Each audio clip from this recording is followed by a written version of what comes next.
עם העסקים בצפון שהתרוקנו לגמרי מקונים, מאנשי צוות, בהיעדר תושבים, בלי תיירים, בלי קונים. מה קורה עם כספי הפיצויים שבעלי העסקים הללו זכאים להם בצפון, אבל משום מה הם לא מגיעים אליהם? כי אין מנהלת שמטפלת במפונים בצפון ובעלי העסקים המתמוטטים. שימו לב, מנתוני הוצאות האשראי עולה שבקריית שמונה נרשמה ירידה של יותר מ-70% בהוצאות מאז תחילת המלחמה. בשלומי הירידה היא בשיעור של כ-80% בהוצאות ובקניות מאז תחילת הלחימה. הדר גיציס נפגש היום עם שני בעלי טושה בייקרי באכזיב שנסגר לחלוטין ב-7 באוקטובר. כן, תראה עודד, אנחנו רואים שהמשק מתחיל להתאושש, אבל בקרב תושבי הצפון המפונים, ועל אחת כמה וכמה כשמדובר בבעלי העסקים, המצב רק הולך ומתדרדר. יותר מחצי שנה אל תוך המלחמה הזו, ונתוני האשראי מעידים על מצב קשה מאוד בקרב בעלי העסקים, בקרב התושבים שנמצאים בקרבנו בצפון. התחושה היא שלא ברור לאן אנחנו הולכים בכלל, ואני רוצה לקבל את תמונת המצב מכאן, מטושה בייקרי, מוסד קולינרי מוכר בגליל המערבי שנמצא באכזיב. מה-7 באוקטובר, שחף ותומר, אתם לא עובדים. בואו ספקו לי תמונת מצב, איך זה נראה מהצד שלכם, תומר. המקום סגור, מושבת. מן הסתם שלקוחות לא באים לפה. אנחנו מנסים מדי פעם ככה לצאת עם קצת ירידים או איזו מחירה כזאת או אחרת, אבל זה נגדו כדי לשלם שכר דירה.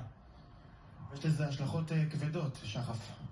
יש לזה השלכות מאוד כבדות. אם זה מבחינת תשלומים של ספקים שאנחנו לא מצליחים לעמוד בהם, תשלומים לעובדים שאנחנו עוד ככה מקרטעים עם הדבר הזה. זה פשוט באמת, הסוף לא נראה באופק, וכמובן גם כל עניין המענקים והמקדמות.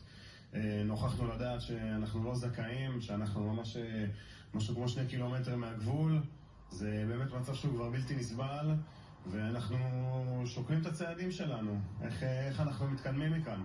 תומר, בתוך כל הטירוף הזה עברה לכם בראש המחשבה, אולי שווה לסגור?